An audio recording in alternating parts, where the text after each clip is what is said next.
अगर कोई मुझसे पूछे कि मेरे ओटी ट्रीटमेंट का सबसे डिफ़िकल्ट पार्ट कौन-सा है, तो मैं स्ट्रेट अवे बोलूँगा जब मुझे बच्चे के ओरल इश्यूज़ पे वर्क करना हो। भले ही वो फीडिंग का इश्यू हो या फिर उसके ओरल आर्टिकुलेशन पे वर्क करना हो। सच मानिए ये मेरे लिए सबसे डिफ़िकल्ट पार्ट होता है। वन ऑफ द रीज़न्स ये मेरे लिए डिफ़िकल्ट इसलिए है बिकॉज़ मुझे यहाँ पे बहुत ज़्यादा डर लगता है कि ओरल पे काम करते हुए मैं बच्चे की एंग्ज़ायटी को ना बढ़ा दूँ। तो मैं खुद ही इतना एंग्ज़ियस हो जाता हूँ। बट मैं समझ सकता हूँ उन पेरेंट्स के बारे में जो कि एक्चुअली बहुत ज़बरदस्त तरीके से स्ट्रगल कर रहे हैं बच्चे के ओरल इश्यूज़ में, फीडिंग को लेके जहाँ पे बच्चा एक ही खाने को सालों से खा रहा है या 2-3 स्पेसिफिक खाना है जो खाता है, फिर वो बंद हो जाता है, फिर नए खाने लेता है जिसमें अगेन वो 1-2 स्पेसिफिक खाता रहता है और ये सिलसिला चलता रहता है। और मैं वो भी समझ सकता हूँ पेरेंट्स का डिप्रेशन जहाँ पे बच्चे को च्यूइंग नहीं आती, हर चीज़ को स्मेल करना है उसने या फिर वो सीधा स्वॉलो कर लेगा। वेल पेरेंट्स मैं यहाँ पे अपने एक्सपीरियंस के साथ कुछ चीज़ें आप लोगों के साथ आज शेयर करूँगा जिससे शायद आपके बच्चों को ओरल से बेटर हो जाए वो और कहीं न कहीं आप लोगों को या पता लगे कि कौन-सी स्ट्रैटेजीज़ हैं जो आपके बच्चे के कुछ भी समझने से पहले सबसे इम्पोर्टेंट हमारे लिए ये है कि ये होता क्यों है? वेल पेरेंट्स इसके ना 2-3 मेजर रीज़न्स होते हैं। वन ऑफ द रीज़न्स होता है कि अगर बच्चा ओरल सेंसिटिव है। वेल यहाँ पे ना मैं आप लोगों को बताना चाहूँगा कि जैसे मैंने अपना सेंसरी का खुद का एक परफ़ॉर्मा बनाया हुआ है और जब मैं बच्चे को असेसमेंट के लिए बुलाता हूँ और उस परफ़ॉर्मा में जो दिए गए क्वेश्चन्स हैं वो मैं बच्चों से पेरेंट्स से पूछता हूँ, तो मैंने हमेशा जो फीडिंग है, जो खाना है वो मैंने ना टैक्टाइल सेक्शन में रखा हुआ है, टच सेक्शन में रखा हुआ है। और बिल्कुल लास्ट में ये आता है।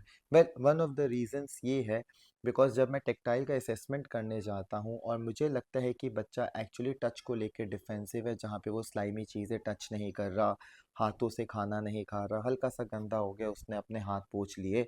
तो नीचे जाते-जाते ईटिंग हैबिट्स तक जाते-जाते तो मैं एक्सपेक्ट करता हूँ कि पेरेंट्स बोलेंगे कि मेरा बच्चा बहुत पिकी ईटर है या बहुत ज़्यादा फसी ईटर है या फिर वो 1 या 2 चीज़ें ही खाता है। तो अगेन अगर टैक्टाइल इश्यूज़ है तो उसकी वजह से ईटिंग हैबिट्स में सफ़र कर सकता है बच्चा। लेकिन ये हमेशा 100% सही नहीं होता और मैं ख़ैर इतना डेप्थ में नहीं जाऊँगा बट मैं आपको एक रीज़न बताता हूँ कि वन ऑफ़ द रीज़न्स ये हो सकता है। अब इसको अगर छोड़ दिया जाए, अगर असेसमेंट ठीक आया है तो जो सेकंड रीज़न होता है जिसकी वजह से ओरल इश्यूज़ या फीडिंग इश्यूज़ आ सकते हैं, वो होता है कि अगर बच्चे का ओरल आर्टिकुलेशन स्ट्रॉन्ग नहीं है। तो जब मैं आर्टिकुलेशन की बात करता हूँ, तो वो स्टार्ट होता है जॉ मूवमेंट से, लिप मूवमेंट से, टंग एलिवेशन में, टंग मूवमेंट्स में, बच्चे का जो टेस्ट बड्स होते हैं उन सब चीज़ों को लेके। तो जो सेकंड होता है हो सकता है कि आर्टिकुलेशन की वजह से हो। थर्ड जो बड़ा यूनिक सा एक होता है, हमें ये बात पता है कि ऑटिज़्म में बच्चे पैटर्न्स बनाते हैं ना? आपने देखा होगा कि कई बच्चे होते हैं जो लाइनों में चीज़ों को लगाते हैं, जिनको दरवाज़ा हमेशा बंद ही चाहिए या जो चीज़ें हैं वो जहाँ पे जो चीज़ है उसको वहाँ पे ही रहना चाहिए। तो जो बच्चे पैटर्न्स फ़ॉर्म करते हैं या जो फिक्सेट होते हैं स्पेसिफ़िक चीज़ के लिए, वो शायद खाने को लेके भी अपने आप को फिक्सेट कर देते हैं, जो कि एक बिहेवियर एस्पेक्ट है और हम लोग यूजुअली इसको ध्यान नहीं देते हैं और इसको भी उठा के हम सेंसी पर्सपेक्टिव में डाल देते हैं। तो अगर आप मुझसे पूछेंगे, ये 3 मेजर रीज़न्स हो सकते हैं और एक छोटा-सा एक बारीक रीज़न और हो सकता है, स्मेल सेंसेशन। अगर बच्चे को स्मेल से सेंसिटिविटी है, तो बच्चा हमेशा चीज़ों को पहले स्मेल करेगा, अगर उसको स्मेल पसंद आएगी तो ही वो मुँह में डालेगा, अदरवाइज़ वो नहीं डालेगा। बट ये 4 रीज़न है, स्मेल एक बहुत माइल्ड सा होता है तो मैं उसको ज़्यादा डिस्कस नहीं करूँगा इसमें। बट अगर इनमें से कोई भी इश्यूज़ अगर आपके बच्चे को लगता है, तो डेफ़िनेटली हो सकता है यही वजह है कि उसमें फीडिंग या ओरल इश्यूज़ हैं। तो जब मैं सेंसिटिविटी की बात कर रहा हूँ, तो सबसे पहला काम आपको ये करना है कि जो आप बच्चे का टच सेंसिटिव है, पहले तो उसको नॉर्मलाइज़ करिए। अब touch through out the body sensitivity हो सकती है, तो आपको थ्रू आउट द बॉडी उसके टच सेंसेशंस को बेटर करना है। बहुत तरीके होते हैं, टैक्टाइल डिफेंसिव अगर आपका बच्चा है डेफ़िनेटली वो थेरेपिस्ट के पास जा रहा है तो वो आपको सर्टेन एक्टिविटीज़ बताएँगे कि जिससे आप अपने बच्चे के टैक्टाइल सेंसिटिविटी को दूर कर सकते हैं। वेल वो टॉपिक नहीं है आज हमारा तो मैं उसमें ज़्यादा नहीं जाऊँगा। तो जब बच्चे का टैक्टाइल सेंसिटिव ठीक हो जाए, उसके बाद ही आप ओरल सेंस को टच करेंगे। एज़ अ प्रोफ़ेशनल मैं आप लोगों को ये बता रहा हूँ। अब हम ओरल तभी टच करने का क्या मतलब होता है? अब जभी भी आप ट्रीटमेंट देंगे, अगर आपका बच्चा सेंसिटिव है, जो कि असेसमेंट में आपको पता लगा है तो पहले ना हम हमेशा कई तरीके के इक्विपमेंट्स होते हैं। अगेन पेरेंट्स आप लोगों को पता होगा, जैसे सुई ट्यूब्स हो गई, वाइब्रेटर्स हो गए, एज़ वेल एज़ हमारे पास कई स्टिक्स होती हैं जिसको हम यूज़ करते हैं, सर्टेन बॉल्स होती हैं जिसको हम यूज़ करते हैं। तो पहले नॉन एडिबल चीज़ को मुँह में डालिए, ट्राई करिए कि अपना हाथ लेके पूरा उसके मुँह में डालें, ऑब्वियसली ग्लव्स पहन के, ताकि इन्फेक्शन ना हो। तो ये सब चीज़ों में जब वो एक्सटर्नल चीज़ें, ऐसी चीज़ें जो कि मेरे टेस्ट बड्स को स्टिमुलेट नहीं करती, जो नॉन एडिबल चीज़ें होती हैं, जब आपका बच्चा उन सब चीज़ों को लेना स्टार्ट कर दे, कंफर्टेबल हो जाए, उसके बाद ही आप धीरे-धीरे एडिबल चीज़ों में आएँगे। अब एडिबल्स को कैसे इंट्रोड्यूस करना है, वो मैं आपको थोड़ा-सा अब आइडिया देता हूँ। अब यहाँ पे 80% प्रॉब्लम आती है कि पेरेंट्स कहते हैं कि सर वो नॉन एडिबल तो खा लेता है, वो तो उसके थेरेपिस्ट ने उसको एक्सपर्ट कर दिया है। मगर आप डालो इसके मुँह में और आप देखोगे ये रिलक्टेंट होगा खाते हुए, और ये एक्चुअली होता है, मेरे साथ भी ये बहुत ज़्यादा होता है। तो उस केस में हम लोग ट्राई करते हैं कि बच्चे के लिए वो चीज़ लेके आना जो वो यूजुअली खा रहा है। हमेशा उसके साथ स्मॉल क्वांटिटी ऑफ वो चीज़ यूज़ करेंगे जो कि आप इंट्रोड्यूस करना चाहते हैं। कई बार हम दोनों को मिक्स करते हैं ताकि बच्चे को पता ना लगे और धीरे-धीरे उसके टेस्ट बड्स दूसरे टेक्सचर के लिए भी स्टिमुलेट हो जाएँ। और सेकेंडली अगर आप मुझसे पूछेंगे, तो मैं ना कभी भी बच्चे के साथ ना ये प्रेफ़र नहीं करता कि ज़बरदस्ती करूँ। अब देखिए यहाँ पे ना 2 चीज़ें हैं, और इस वीडियो को और मेरी बातों को ध्यान से समझिए आप। हो सकता है कि जब मैं पहली बार इंट्रोड्यूस कर रहा हूँ, बिकॉज़ वो बहुत ज़्यादा रिलक्टेंट है, टेस्ट करना ही नहीं चाहता, तो हो सकता है कि मैं थोड़ा-सा फ़र्म होके उसके टेस्ट बड्स में जस्ट टच कर दूँ और मैं छोड़ दूँ। वहाँ पे हो सकता है कि मैं थोड़ा-सा फ़र्म हो जाऊँ बच्चे के साथ, लेकिन वो सिर्फ़ टेस्ट को इंट्रोड्यूस करने के लिए है। और सपोज़ दैट कि कई बार ये भी होता है कि मैंने टेस्ट इंट्रोड्यूस किया, बच्चे ने सडनली फ़ील किया, ओके ये तो अच्छी चीज़ थी, मैं इतना रिलक्टेंट क्यों हो रहा था? और वो फिर धीरे-धीरे चीज़ों को खाने लग जाता है। मगर अगेन ये 100% सक्सेसफुल नहीं होगा।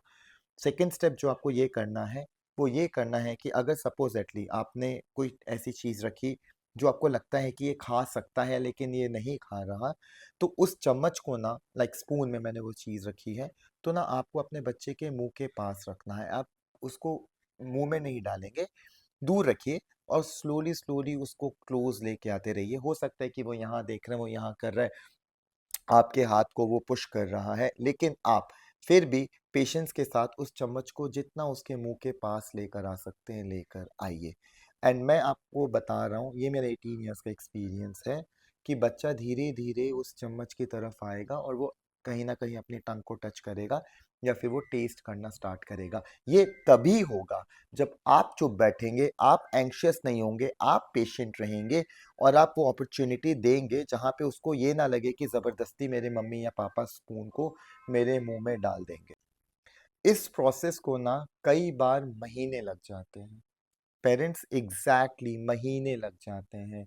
तो मैं यूजुअली पेरेंट्स को ये कहता हूँ कि आपके पास एक प्रॉपर फीडिंग टेबल होना चाहिए। पहली बात, जब आप फीड करवा रहे हो ना तो आप एंग्ज़ियस नहीं होंगे, बच्चा टाइम लेगा।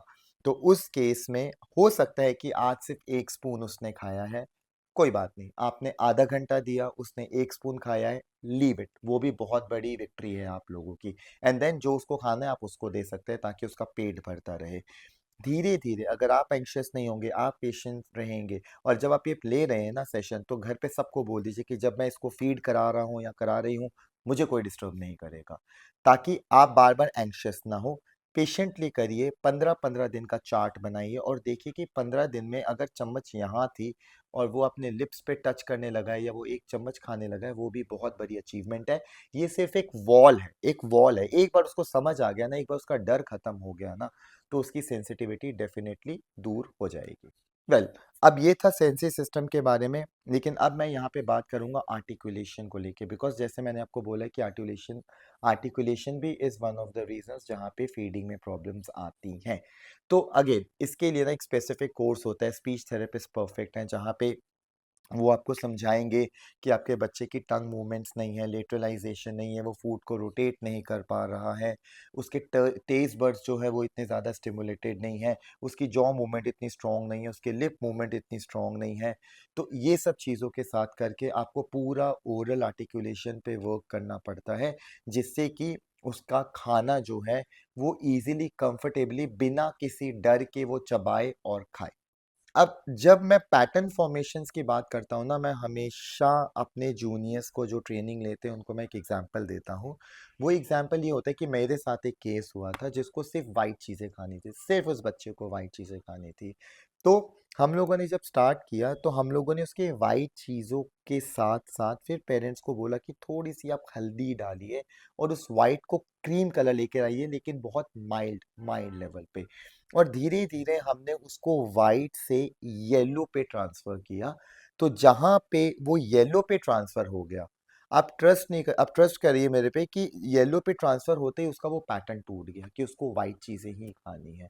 अगेन यहाँ पे हम बहुत पेशेंट थे, हमें ना 3-4 महीने लग गए इस पैटर्न को तोड़ते हुए, मगर हमें सक्सेस रेट मिला। इसका मतलब ये नहीं है कि हर बच्चे के साथ ये फ़ॉर्मूला है। बट अगर आपको लगता है कि बच्चा एक पैटर्न फ़ॉर्म कर रहा है और वो पैटर्न के थ्रू ही खाना खा रहा है, उसको ये खाना है तो 1-1 महीने यही चीज़ खानी है और दूसरी चीज़ नहीं खानी है। उस केस में आपको ये आइडेंटिफ़ाई करना है, क्या वो मीठे के लिए है, कलर के लिए है, टेक्सचर के लिए है, क्रंची, स्लाइमी कोई भी जो उसका टेक्सचर पसंद है, वो किस लिए है। उसको अगर आप आइडेंटिफ़ाई करेंगे ना, तो उसके आस-पास के चीज़ों को आप लीजिए और उसको धीरे-धीरे इंट्रोड्यूस करिए, उसके पैटर्न्स को तोड़ने का ट्राई करिए, बिकॉज़ ये सरप्राइज़िंग है बट ये भी वन ऑफ द रीज़न्स है कि बच्चा स्पेसिफिक खाने खा रहा। और अगर वो स्मेल के लिए कर रहा है तो आइडेंटिफ़ाई करिए कि वो कौन से स्मेली फूड्स को प्रेफ़र कर रहा है। कई बार लेमन्स को वो प्रेफ़र करते हैं या स्पाइस को भी वो स्मेल करके फ़ील कर लेते हैं। तो पेरेंट्स उस चीज़ को आप देखिए और आप उसके हर खाने में वो स्मेलिंग वाला जो एरोमा है वो आप डेफ़िनेटली डालिए, ताकि अगर वो स्मेल की वज़ह से कर रहा है तो इससे उसको काफ़ी इम्प्रूवमेंट मिलेगी। वेल ये 4 चीज़ें थी जो बहुत शॉर्टकट में मैंने आपको समझाई हैं। आई नो मैं जितना भी इस चीज़ को समझा दूँ, लेकिन जब आप वर्क करेंगे तो ओरल एक बहुत बड़ा स्ट्रगल है, एटलीस्ट मेरे लिए भी बहुत स्ट्रगल है। अगर आपको अपने बच्चे का ओरल ठीक करना है, की पॉइंट्स है, you need to be patient, you need to give a very long period of time to the kid, ताकि वो उसका डर खत्म हो। बार-बार प्रैक्टिस करिए, दिन में 2-3 बार लेकर उसको बैठिए, टाइम दीजिए, ओरल इश्यूज़ धीरे-धीरे रिज़ॉल्व होते हैं।